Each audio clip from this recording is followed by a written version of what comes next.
বন্ধুরা good morning. সকাল সকাল কিন্তু দেখো অনেকটা কাজ এগিয়ে রেখেছি, কিন্তু কাজের কাজ হয়নি এখনো। ভাত কিছু বসাইনি, কারণ আজকে অনেক বেলাতে চাল ভিজিয়েছি তো, তাই এখনো ভাত বসাতে পারিনি।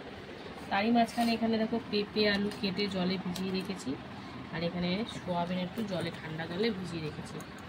সোয়াবিন দিয়ে পেঁপে দিয়ে হবে। আর এইদিকে দেখো ছোলার ডাল এনে রেখেছিলো, তো কালকে তো মুগ ডাল খেলাম, তাই ছোলার ডাল করবো। এখানে আদা রসুন আর এই যে কাঁকরোল পেঁয়াজ টমেটো সব মোটামুটি অনেকটা কাজ এগিয়ে রেখেছি। তো চলো কালকে কী সবজি নিয়ে এসছে কাজ থেকে ফেরার সময়। এই যে পটল নিয়ে এসছে, কালকে রাতে অবশ্য 2-3টে পটল খাওয়া হয়েও গেছে। আর এই যে বাকি, আর এই দেখো কী নিয়ে এসছে ঝিঙে। গরমে তো বেশি সবজি আনতে মানাই করেছি, থাকছে না, তাও ঝিঙেটা আজকে আর করবো না, ডাল করবো আর ওই করবো। ও এই দেখো বড় বড় লম্বা লম্বা সাইজের ঝিঙে, বেশ ভালো লাগছে দেখতে। তো এই হচ্ছে সবজির বাজার। তো ঝিঙেটা তো করবো না, তো পটলটা একটু লম্বা লম্বা করে ভাজা খাবো, অনেকদিন ভাজা খাওয়া হয় না, তাই জন্য চলো এই যে এই চারটে রেখে দিই, ওই চারটে ভাজবো, আর তার সাথে কিন্তু কাঁকরোলটাও ভেজে নেব। আগে সবজির মধ্যে আর বেশি কিছু কাটাকুটি নেই। পেঁপেটা কেটে নিয়েছিলাম, ও আর রসুন ছাড়া ছিল, তার মধ্যে আমার কাটা হয়ে গেছে, কারণ বসে থাকলে চলবে না। ঘড়ির কাটায় 10টা বাজতে বাজতে যায়, 9:45 প্রায়, তাই জন্য কাজ একটু এগিয়ে নিলাম। এই পটলটা কারণ বলেছিলাম মাচার পটল আনবা না, পটল আনলে এই পটলই আনবো, অল্প করে আনবো। 500 এনেছিলাম না? হ্যাঁ, কালকে 3-4টে খেয়ে নিয়েছি, আর এই আছে। কাঁকরোল এনেছিলাম ভাজা খাবে বলে, আমার সাথে কত ঝগড়া করলে। হ্যাঁ, আর পটল নিয়ে এসেছি বলে ভাজা খাওয়া। কি করবো, আর ভাজাই তো খেতে হবে, তাই না? এই ভাজা ভুজি খেতে ভালো লাগছে না, আর ভাজা খাওয়ার জন্য উঠে পড়ে লেগেছে। কিচ্ছু করার নেই, কি করবো। আর বলছে 500 পটল নিয়ে এসো, ভাজা খাবো। কত কি করবো বলো, পটলের এখন সর্ষে বাটা দিয়ে ঝাল খেতে মশলা খাবো, আর পটল তো আর কিছু খাওয়া যায় না। সেটাই বলো, তাহলে তুমি আমার সাথে চিল্লামিল্লি করলে কেন কালকে এই নিয়ে, কাঁকরোলটা নিয়ে? কাঁকরোলটা নিয়ে চিল্লামিল্লি করলাম, আমি সেদিনকে আনতে মানা করলাম, তুমি এনেছো তাই। তো এই যে পটল কেটে নিচ্ছি। ছোলার ডাল খেতে ভালো লাগে না ভাত দিয়ে, সেই ছোলার থেকে আর যদি আজকে না গলে আমি তো খাবোই। ছোলা ডাল ভালো লাগে না তো লুচি করো, কি আছে, ছোলা ডাল দিয়ে লুচি ভালো খাবো, ভালো খাই, বুঝেছো? যদি দেখি ডাল গলেনি তাহলে আমি খাবোই না, ভাজা দিয়ে ভাত যেতে হবে না তো। চলো এবারে কাঁকরোলগুলো কাটি। কাঁকরোল কালকেও খেয়েছি, আজকেও খাচ্ছি। এই যে গোল গোল করে একসাথে কেটে ভাজা করবো। এই বিখ্যাত বাটিতে রেখেছো? হ্যাঁ, কালকে খেয়েছিলাম কাঁকরোল ভাজা, আলু ভাজা, ভেন্ডি ভাজা, আজকে আবার 2 রকমের ভাজা। ভাজা খেতে খেতে জীবনটা আমার ভাজা ভাজা ভাজা ভাজা হয়ে যাচ্ছে। সেটা হবেই। তো চলো আর কি বলবো, সবজি কাটা শেষ, তাই গল্পও শেষ। এগুলো কিন্তু রেখে দেবো, এগুলো আর কাটবো না, ওগুলো কালকে আবার দেখা যাবে। তো চলো একদম সোয়াবিন এবারে রান্নায় চলে যাবে। বন্ধুরা রান্না বান্না তো বসিয়ে দিলাম, এখানে কিন্তু বসিয়ে দিয়েছি ছোলার ডাল প্রেসারে, 2 থেকে 3টে মতন সিটি দিয়ে নেব। আর এদিকে দেখো ভাত বসিয়েছি, ভাতের জলটা হালকা গরম হয়েছে। তো চলো দুদিকে দুটো হচ্ছে, এটা সিটি দিয়ে নাবিয়ে তারপরে আস্তে আস্তে তরকারিগুলো বসাতে পারবো। তো দেখতে থাকো বন্ধুরা। এই যে ডাল তো সিটি দিয়ে নাবিয়ে নিয়েছি, এখন কিন্তু পাঁপড় ভাজা চলছে, আর ভাত কিন্তু 1 ফুটান দিয়ে বন্ধ করে দিয়েছি। তো এখন পাঁপড়গুলো আগে ভেজে নিই। এই যে খানিকটা ভেজেছি আর খানিকটা ভাজা হচ্ছে, তো তারপরে কি বসাই সেটা তোমাদের সাথে শেয়ার করব। তো দেখতে থাকো বন্ধুরা। এ দেখো পাঁপড় তো ভেজে নিলাম, এবার কিন্তু পটল ভাজা বসিয়ে দিয়েছি। অনেক দিন পর কিন্তু লম্বা লম্বা করে পটল ভাজি, এর আগে কুচিয়ে ভেজেছি 2-3 বার, তো অনেকদিন পর লম্বা লম্বা করে ভাজছি। তো চলো এখন পটলটা এপিট করে ভেজে নিই, তারপরে আসছি বন্ধুরা। এই যে পটল কিন্তু একদম লাল লাল করে ভেজে নিয়েছি, তো চলো নামাবো। তো চলো নাবিয়ে কি বসাই তোমার সাথে শেয়ার করব, দেখতে থাকো। পটল তো ভেজে নিলাম, মানে নাবিয়ে নিলাম। এই যে দেখো এবার কিন্তু ভাজা ভাজা খুব থাকবে, আমাদের প্রতিদিন থাকলে ভাজা থাকবে মেনুতে, আর কোনো দিন তো 2-3টে হয়ে যায়। কালকে যেমন 3টে হয়েছিল, আজ এবার 2টে। তো 2টো কাঁকরোল ছিল, ওটাই গোল গোল করে ভেজে নিচ্ছি।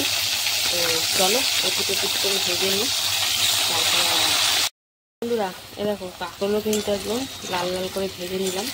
তো চলো এবার নামিয়ে নেব। আর এদিকে কিন্তু ভাত আরেক ফোঁটান দিতে বসিয়ে দিয়েছি, তারপরে জল দেবো।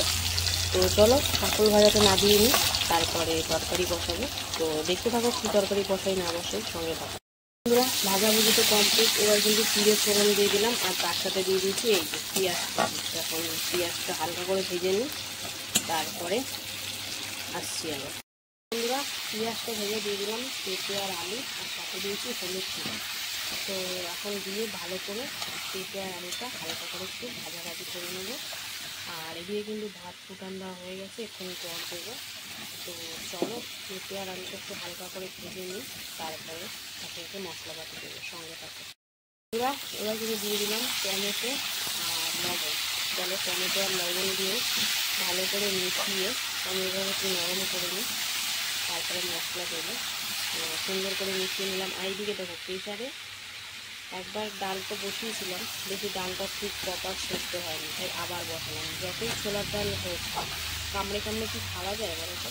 একটু না গড়লে ভালো লাগে, হালকা একটু গোটা গোটা থাকবে ঠিক আছে। যাই হোক ওই জন্য আবার বসালাম। ওই প্রেশারটা গেছে একটু খরপা খরপা করে সব জল করে একটু গ্যাস ট্যাস নোংরা করে দিচ্ছে, এদিকে সেদ্ধ বেলা হচ্ছে না। তো যাই হোক চলো টমেটোটা একটু ভাজাভাজি করি, তারপরে আসছি। বন্ধুরা এ দেখো দিয়ে দিলাম কি জিরের গুঁড়ো, ধনিয়া গুঁড়ো, আদা রসুন কাঁচা লঙ্কা বাটা দিয়ে এখন সুন্দর করে চলো কষিয়ে নেবো। অল্প একটু জলও দিয়েছি। তো চলো এখন সুন্দর করে একটু কষিয়ে নিই, মশলার কাঁচা গন্ধটা যাওয়া অবধি একদম ভালো করে মিশিয়ে। আমি কিন্তু এতে আর লঙ্কার গুঁড়ো টুড়ো কিছু দেবো না, কাশ্মীরি লঙ্কার গুঁড়ো দেবো না, এরকম হলদে হলদেই হবে। তো চলো এখন সুন্দর করে কষিয়ে নিই, তারপরে আসছি। বন্ধুরা এই যে সুন্দর করে কিন্তু কষাকষি চলছে। আর এরই মাঝখানে আমি দিয়ে দিলাম এই যে সয়াবিন, যেটা ঠান্ডা জলে ভিজিয়ে রেখেছিলাম। তো এখন সয়াবিন দিয়েও ভালো করে মিশিয়ে কিন্তু এখন এটা কষিয়ে নেব, তারপরে সেদ্ধ হওয়ার মতন জল দেবো। যেহেতু ডাল করছি খুব বেশি ঝোল করবো না, একটু গামাখাই করবো। তো চলো সয়াবিনটা দিয়ে 2-3 মিনিট মতন কষিয়ে নিই, তারপরে আসছি। বন্ধুরা এই যে ভালো করে কষিয়ে দিয়ে দিয়েছি জল, আর দিয়েছি সামান্য একটু চিনি। তো চলো এখন এটা সুন্দর করে সেদ্ধ করে নেব, তারপরে তোমাদেরকে আবার দেখাবো। তো দেখতে থাকো। বন্ধুরা ডাল ফোড়ন দেবো, ছোলার ডাল। তার জন্য দেখো তেজপাতা জিরে আর শুকনো লঙ্কা ফোড়ন দিয়েছি, আর সাথে দিয়ে দিয়েছি হলুদ।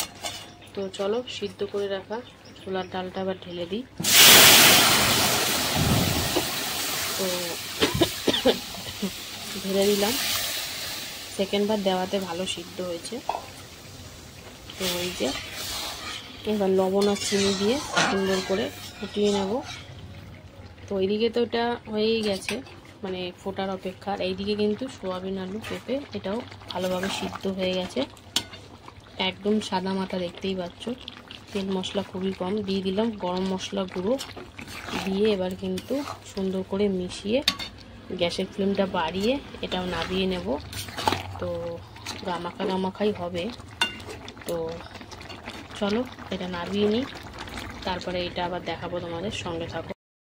লবণ আর চিনি দিয়ে কিন্তু ছোলার ডালটা সুন্দর করে ফুটিয়ে নিলাম। তো এরই সাথে সাথে আমার রান্না তো কমপ্লিট হয়ে গেল, শনিবার দুপুরের রান্নাবান্না। তো কেমন লাগলো আজকে রান্নাবান্নাগুলো অবশ্যই কমেন্টে জানিও। আর ভালো লাগলে লাইক কমেন্ট শেয়ার করে ফলো করে পাশে থেকো। তো চলো আবার দেখা হবে দুপুরে খাবার ভিডিওতে, ততক্ষণের জন্য সবাই সুস্থ থেকো, ভালো থেকো, টাটা।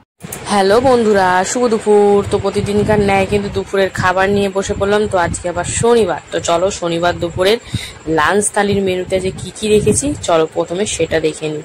তো লাঞ্চ থালি তো সুন্দর করে সাজিয়ে নিয়েছি। রয়েছে এখানে দেখো গরম গরম ভাত অল্প করে নিয়েছি, রয়েছে পাতি লেবু, এখানে রয়েছে পেঁপে আলু সয়াবিন দিয়ে একটা তরকারি, রয়েছে কাঁকরোল ভাজা পটল ভাজা, এখানে ছোলার ডাল, আর রয়েছে পাঁপড় ভাজা। তো চলো খাওয়া দাওয়া শুরু করা যাক। যেহেতু শনিবার মাছ মাংস ডিম কিছুই নেই, তো চলো খেয়ে নিই। তো প্রথমে একটু ভাত ভেঙে নিলাম, তো ভাবছি একটু ডাল দিয়ে আগে ভাজা দিয়ে খাবো। তো ডালটা একটু ঢেলে নিলাম, আর সাথে একটু পাতি লেবু চিপে নিলাম। চিপে কিন্তু মাখামাখি করে কাঁকরোল ভাজা আর কিন্তু পটল ভাজা দিয়ে কগাল ভাত খেয়ে নিলাম। তো ডাল দিয়ে ছোলার ডাল দিয়ে খারাপ লাগছে না, যেহেতু ডালটা ভালো গলেছে আর লেবু দিয়ে মেখেছি। তো একটু ডাল দিয়ে আর একটু পটল ভাজা দিয়ে আর কাঁকরোল ভাজা দিয়ে প্রথমেই কিন্তু খানিকটা ভাত খেয়ে নেব। তারপরে তো রয়েছে পেঁপে আলু সয়াবিন, তো বেশ ভালো লাগছে খেতে। এবার চলো একটু দুটো ভাজা দিয়ে একসাথে খাবো, কাঁকরোল ভাজা আর ওদিকে পটল ভাজা। দুটো ভাজাই কিন্তু আমার খুব পছন্দের, তোমরা তো জানোই। তো ভাজাভুজি দিয়ে ডাল দিয়ে তো খেলাম, এবারে কিন্তু বাকি ডালটাও ঢেলে নেব। ঢেলে নিয়ে এবার একদম মানে মাখো মাখো করে খাবো। ডাল আবার খুব একটা ঝোল ঝোল হয়ে গেলে ভালো লাগে না। তো একটু সোয়াবিন খেয়ে নিলাম প্রথমেই, তারপরে পেঁপে দিয়ে আজকে যেহেতু করেছি, পেঁপেটা কিন্তু দারুণ গলেছে। একটু লেবুও চিপে নিলাম, আর এই যে পাঁপড় ভাজা দিয়ে তরকারিটা বেশ হালকা ঝাল ঝাল হয়েছে। পেঁপের তরকারি হালকা ঝাল ঝাল হলেই বেশ ভালো লাগে খেতে। আর এই পেঁপের তরকারিতে কিন্তু পেঁয়াজ রসুন সবই দিয়েছি, তো বেশ ভালোই লাগছে খেতে। তো সুন্দর করে একদম আঠা আঠা করে মেখে নিয়েছি। আর এই যে সয়াবিন দিয়ে, পেঁপে দিয়ে, আলু দিয়ে, একদম সব কিছু দিয়ে, পাঁপড় দিয়ে সুন্দর করে মুখের মধ্যে পুড়ে নিলাম। তো কেমন লাগলো আজকে দুপুরের খাওয়া দাওয়া অবশ্যই কমেন্টে জানিও। ভালো লাগলে লাইক কমেন্ট শেয়ার করতে কিন্তু একদম ভুলো না। তো চলো টাটা।